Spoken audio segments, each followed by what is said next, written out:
Assalamualaikum warahmatullahi wabarakatuh. Salam guru penggerak, Bapak dan Ibu guru hebat sekalian. Perkenalkan, nama saya Sri Wiyanti. Saya CGP Angkatan 4 Kabupaten 50 Kota. Assalamualaikum warahmatullahi wabarakatuh. Puji syukur marilah kita panjatkan kehadirat Allah Subhanahu wa taala yang mana telah memberikan rahmat kepada kita pada hari ini. Dengan rahmat tersebut kita sudah dapat melaksanakan sosialisasi modul 1.1 dan 1.4. Salawat bersalam marilah kita aturkan kepada junjungan kita Nabi besar Muhammad SAW dengan mengucapkan Allahumma sholli ala sayyidina Muhammad wa ala ali Muhammad. Untuk modul 1.1 yaitu refleksi filosofi pendidikan Ki Hajar Dewantara. Di sini sebelum kita masuk ke filosofinya, sekarang kita lihat dulu tentang latar belakang Ki Hajar Dewantara. Ki Hajar Dewantara lahir 2 Mei 1889 di Yogyakarta dengan nama Raden Mas Suwardi Suryaningrat, putra dari BPH Suryaningrat atau cucu dari Sri Pakualam III. Sekarang asas pendidikan Ki Hajar Dewantara. Di sini bisa kita lihat pengajaran dan pendidikan.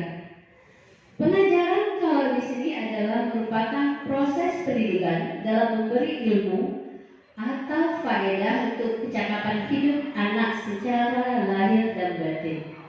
Keywordnya, kata kuncinya merupakan proses pendidikan dalam memberi ilmu. Itu pengajaran. Jadi kita mentransfer ilmu dari anak yang tidak tahu ke menjadi tahu.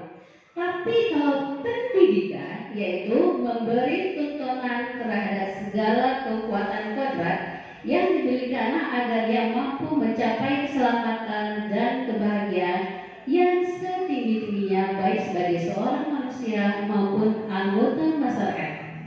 Keywordnya, kata kuncinya adalah memberi tuntunan. Dan kita menyadari setiap anak sudah memiliki kodratnya sendiri. Akhirnya,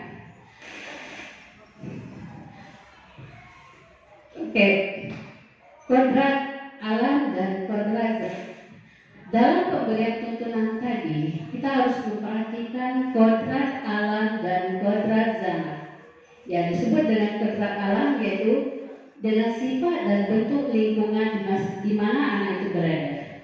Misalkan kita lahir di Minangkabau, jadi tuntunan yang kita beri sesuai dengan budaya Minangkabau. Kalau kita tinggal di Minangkabau, yaitu adat besar syarat besar kita lah alam takabang jadi guru. Apa saja kita jadikan pembelajaran. Itu kodrat alam. Kodrat zaman, kesesuaian dengan tuntasan zaman pada masa ini. Dan ini 3 kata keyword yang sering kita dengar yang sesuai dengan Ki Hajar Dewantara, yaitu ingaso sungtulodo. Sebagai pendidik, kita jika di depan kita memberi contoh yang baik, yaitu ingaso sungtulodo. Yang kedua, imadia mangun karso. Ketika kita menyatakan diri kita dengan anak lebih banyak mendengar dan bertanya, itu imadia mangun karso. Dan yang sesuai dengan pendidikan kita, tuduri handayani, yaitu ketika kita di belakang kita mengawasi dan memberi dorongan. Dasar-dasar jika menurut Ki Hajar Dewantara. Yang pertama tadi yaitu menuntun. Fungsi kita hanya sebagai pemberi semangat, pemberi membuka jalan. Tapi sebenarnya kodrat anak tadi sudah ada di anak itu sendiri. itu yaitu segala program yang ada pada anak agar mereka dapat mencapai keselamatan dan kebahagiaan yang setinggi-tingginya baik sebagai manusia maupun sebagai anggota masyarakat. Selanjutnya yaitu dasar pendidikan tadi, yang kedua menuntut tadi, dan kita fungsi dari pendidik adalah contohkan sebagai petani. Bagaimana kita mengolah tanah, mengasih pupuk, menyiangi, dan bibit jagung itu diposisikan sebagai anak murid, ya. Jadi kita menanam jagung. Budila ada berharap panen padi, ada berharap jagung kan ya. Atau kita bertanam padi, nanti menghasilkan ya. Jadi kita cuma fungsi kita hanya sebagai memupuk, mengolah tanah yang baik, membuat subur supaya media tadi untuk yang tumbuh jagung tadi itu kita suburkan. Nanti kalau dia sudah jadi jagung, memang kalau sudah bibitnya jagung, memang jadi jagung ya. Jangan berharap jadi tadi. Ya. Dan kodrat anak yaitu merdeka. Yaitu kalau anak itu hobi olahraga, kita fasilitasi dia olahraga. Itu kodrat anak merdeka tadi. Dia merdeka menentukan pilihannya. Bermain. Kodrat anak selanjutnya itu bermain. Jadi kita misalnya di kelas kita tidak bisa menyuruh anak diam saja seperti ini, karena kodratnya kodrat bermain. Dia sebenarnya atau bisa kita lihat misalnya anak-anak SD, gurunya menerangkan dia ke sana ke sini, tapi sebenarnya telinganya mendengar, tapi karena dia kodratnya bermain, maka dia akan tidak fokus ke satu tempat. Bermain ini bisa kita contohkan misalnya bermain congklak. Bermain congklak, dia memang bermain seperti main saja, tapi di balik itu ada pelajaran yang kita dapat. Kira-kira pelajaran apa itu bermain congklak itu? Ibu? Jujur. Oke, bagus sekali Ibu. Berhitung ya, berhitung, bagaimana berhitung dia. Setelah itu strategi. Bermain congklak kita strateginya. Mana yang akan kita ambil dulu supaya bisa merawat punya kawan. Nah, di situ secara tidak langsung bermain tadi bisa menumbuhkan sikap jujur, bisa menumbuhkan sikap berhitung, dan bisa menumbuhkan sikap konsentrasi tentang strategi. Jadi dalam bermain ini banyak pelajaran-pelajaran yang bisa kita berikan kepada anak. Selanjutnya pendidikan yang berpihak kepada anak. Filosofi kajian tadi pendidikan yang berpihak kepada anak. Ke guru. Jadi guru yang mengalami, guru yang memegang peranan penting. Tapi kalau menurut Ki Hajar Dewantara, yaitu pendidikan yang berpihak pada anak. Bagaimana anak mengeksplor kemampuannya sendiri. Kita hanya memberi rangsangan. Jadi di sini posisinya murid sebagai serta pendidikan.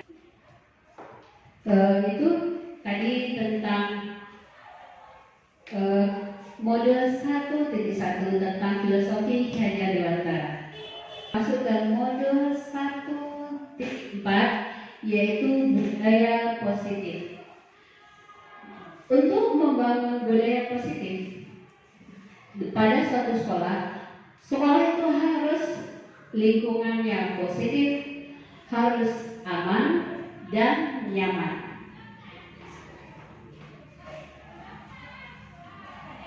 Sekarang materi yang pertama yaitu disiplin positif. Di dalam otak kita kalau disiplin sifatnya yaitu sudah berhubungan dengan tata tertib, dengan teratur, atau kepatuhan pada peraturan atau hukuman. Tapi kalau disiplin, kalau di sini yaitu bagaimana kita menumbuhkan potensi yang ada pada diri kita. Itu disiplin positif di sini. Kalau kita lihat dari motivasi perilaku disiplin manusia ini, ada 3 yang menyebabkan dia melakukan. Dan yang pertama yaitu menghindari ketidaknyamanan atau hukuman. Itu berarti dia berasal dari luar, intrinsik. Kalau yang kedua yaitu untuk mendapatkan imbalan atau penghargaan dari orang lain. Dan yang ketiga, untuk menjadi orang yang mereka inginkan dan menghargai diri sendiri dengan nilai-nilai yang mereka percaya. Berarti yang ketiga ini berdasarkan dari diri sendiri dengan kesadaran sendiri. Tidak merasa takut atau takut hukuman, tidak karena imbalan, tapi ini berdasarkan diri sendiri, kesadaran sendiri. Berarti dari yang 3 itu yang bagus. Iya, yang bagus yang ketiga tadi. Tapi kadang-kadang dalam menimbulkan yang ketiga itu susah kan? Iya, susah tapi tidak ada yang susah kalau kita ingin mencoba. Pada umumnya kita akan Iya. cenderung di nomor 1 dan nomor 2. Iya, nomor 1 dan nomor 2. Itu motivasi perilaku disiplin manusia tadi. Yang nomor 1 dengan nomor 2 berarti faktornya intrinsik, faktor dari luar. Yang ketiga berdasarkan diri sendiri. Memang dia tahu manfaat dari disiplin itu sendiri. Selanjutnya, keyakinan kelas. Keyakinan kelas, mengapa keyakinan kelas? Kenapa kita memakai keyakinan kelas? Mengapa kita tidak membuat peraturan kelas? Biasanya kita membuat peraturan kelas ya, siswa tidak boleh terlambat. Siswa tidak boleh membuang sampah sembarangan.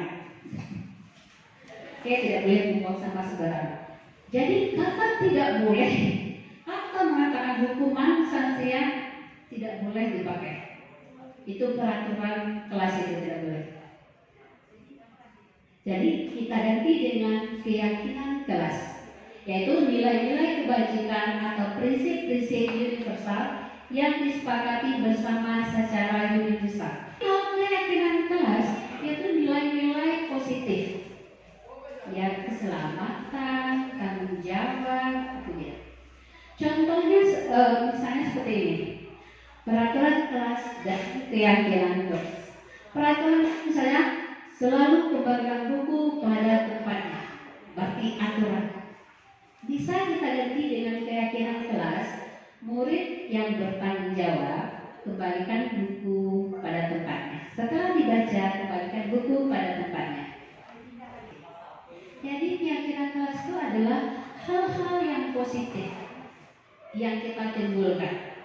Berbeda dengan aturan kelas, yaitu hal-hal yang negatif. Jadi pentingnya keyakinan kelas ini kita buat nanti supaya kelas kita itu menjadi teratur, supaya kelas kita itu menjadi nyaman, maka kita pakai dengan keyakinan kelas. Selanjutnya, materi selanjutnya yaitu pemenuhan kebutuhan dasar. Kebutuhan tadi, kebutuhan yang 5 tadi, berdasarkan kasus hidayah tadi bisa kita lihat sudut pandang yang berbeda. Jadi mungkin selama ini kita tidak yang di sini, kita mengatakan itu ini masalahnya, lalu kita judge saja. Kita tidak lihat apa latar belakang. Ya, apa masalahnya? Ya misalnya ada anak yang terlambat. Kenapa terlambat? Terlambat kamu setiap hari terlambat terus.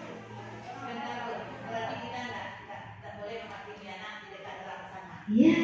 Seperti Doni tadi kan tidak sepakat. Kenapa kamu tidak paham? Iya. Jadi tidak boleh kita langsung spontan Iya.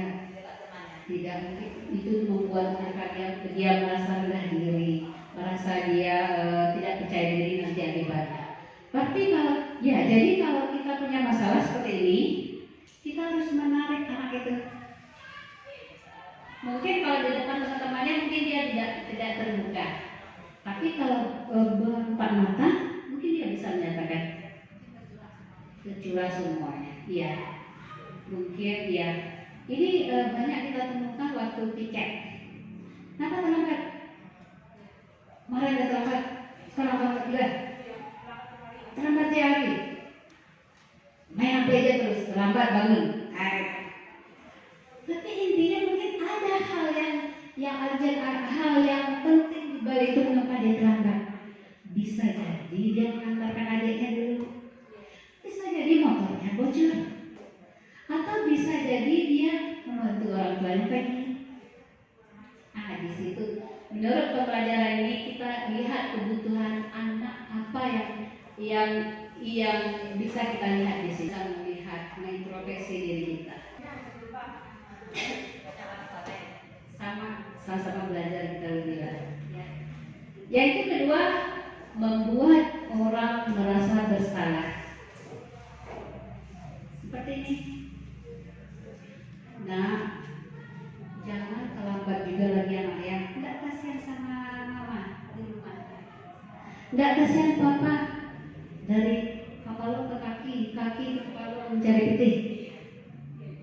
Itu posisi kita itu membuat orang merasa bersalah. Sebenarnya kita biasanya banyak kita yang begini ya. Tapi ada yang bagian membuat orang merasa bersalah ini ibu, kata-kata yang dipakainya, ibu sangat kecewa sekali dengan kamu. Berapa kali bapak harus memberitahu kamu ya, kamu tidak sayang orang tuamu. Itu membuat orang merasa bersalah. Dan yang paling berbahaya yang ini, kalau penghukum kita, kamu terlambat juga lagi, anak itu bisa dia melawan. Ibu tidak lewat ibu, betul, keluar dia. Tapi kalau merasa bersalah, ini anak itu akan menimbulkan rasa tidak percaya diri ke hatinya, merasa menjadi orang yang tidak berguna. Dan akibatnya nanti bagi anak-anak yang labil, bisa kita lihat banyak yang gantung diri. Ada yang gantung diri, atau ada anak-anak ini yang pendendam sifatnya, dia tidak keluar, rasanya tadi tidak keluar dia. Tapi kalau yang hukum ini anak-anak yang kita selama kita hukum, dia bisa mengeluarkan kata-katanya. Tapi kalau membuat orang merasa bersalah, dia tidak mengeluarkan apa perasaannya. Tapi disitulah dia merasa sangat bersalah. Oke, selanjutnya teman. Posisi sebagai teman, kita sebagai mendidik, sebagai kontrol kita sebagai teman, kata-kata yang kita pakai, ayo ingat, tidak bantuan bapak selama ini.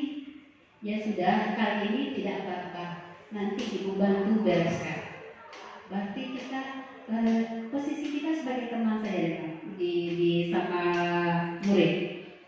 Di sini kadang-kadang kita ketawa sama anak, merasa seperti sahabat anak tadi.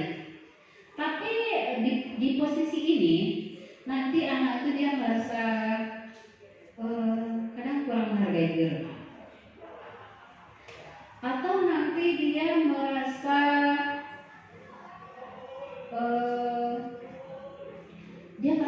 tergantung ke guru itu. Misalnya punya masalah dengan guru A, ibu ini sama ibu kok itu tuh, dia ibu picek itu kayak gitu. Itu kan kita karena kita dekat ke anak itu kita yang menyampaikan. Jadi nanti anak itu ada yang dia merasa tidak mandiri, tadi tidak mandiri. Karena ibu saya yang ngecek ibu bu. Ada seperti itu. Karena anak itu masa dekat dengan kita. Jadi apa yang dirasakannya? Dia mengadu. Kita yang menyelesaikan masalahnya. Itu posisi sebagai teman. Yang keempat, monitor dan pemantau. Apa yang telah kamu lakukan, atau sanksi atau itu sebagai monitor. Lanjut kita ke 5, manajer. Posisi yang ideal adalah manajer, yaitu misalnya anak kita terlambat. Pas terlambat, nanti kita tanya, kenapa terlambat nak? Ini bu akibatnya. Kalau sudah terlambat, apa kira-kira yang harus dilakukan? Oh, besok saya bangun pagi lagi bu. Berarti untuk manajer anak itu sendiri yang akan menimbulkan apa yang harus dilakukannya. Tidak kita mendiktenya. Tidak kita mendikte.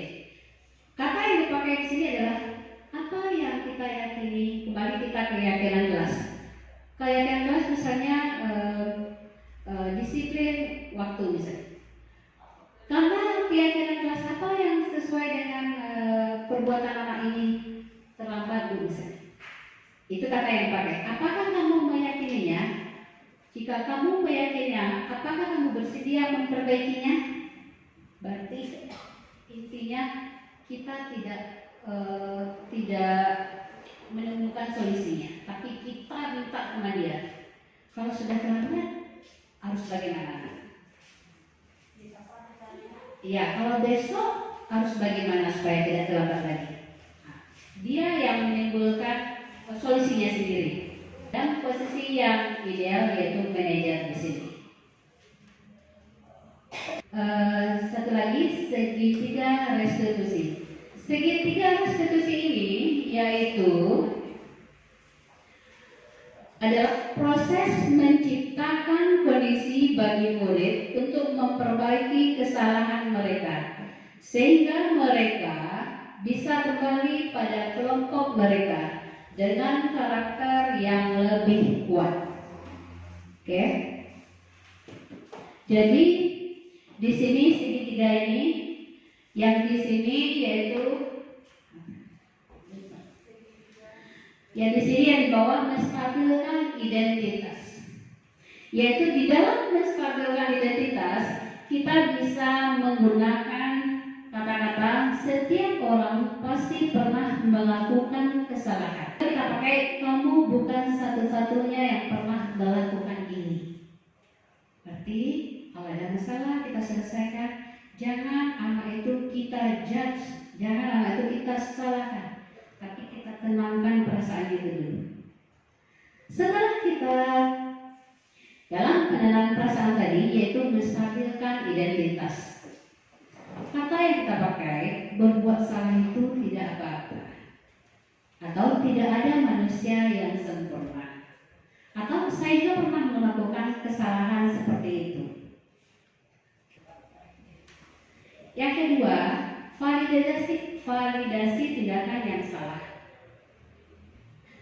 Kata yang kita pakai, padahal kamu bisa melakukan yang lebih buruk dari ini ya. Kamu pasti punya alasan mengapa melakukan hal itu. Kamu patut bangga pada dirimu sendiri karena kamu telah melindungi sesuatu yang penting buatmu. Setelah itu yang ketiga, menanyakan keyakinan. Setelah memvalidasi tindakan yang salah, saya ini kita menanyakan keyakinan. Apa yang kita percaya sebagai kelas atau keluarga? Ini kalau kita mempunyai keyakinan kelas, kita hubungan dengan keyakinan kelas yang sudah kita buat. Misalnya perbuatan anak yang berkelahi ini sesuai dengan keyakinan kelas kita yang mana? Seperti itu. Yaitu apa nilai-nilai umum yang kita telah sepakati, atau apa bayangan kita tentang kelas yang ideal, atau kamu mau jadi orang yang seperti apa. Mudah-mudahan kita bisa mungkin tidak semudah mengembalikan telapak tangan, tapi kita berusaha. Mau tahu kita nari nol bisa jadi satu. Alhamdulillah sudah membaik. Dan tujuan semuanya ini materi 1.1, 1.2, 1.3 sampai 1.4 adalah yaitu lahirnya profil pelajar Pancasila. Merdeka Belajar. Jadi itulah materi tentang modul 1.1 dan 1.4. Jika ada yang mau ditanyakan, boleh Bapak Ibu atau Ibu yang atau memberi tanggapan. Jadi mudah-mudahan apa yang diharapkan Ki Hajar Dewantara yaitu lahirnya profil pelajar Pancasila, pelajar yang memiliki sifat berdiri, kreatif, inovatif akan tercapai di pendidikan Indonesia pada yang akan datang.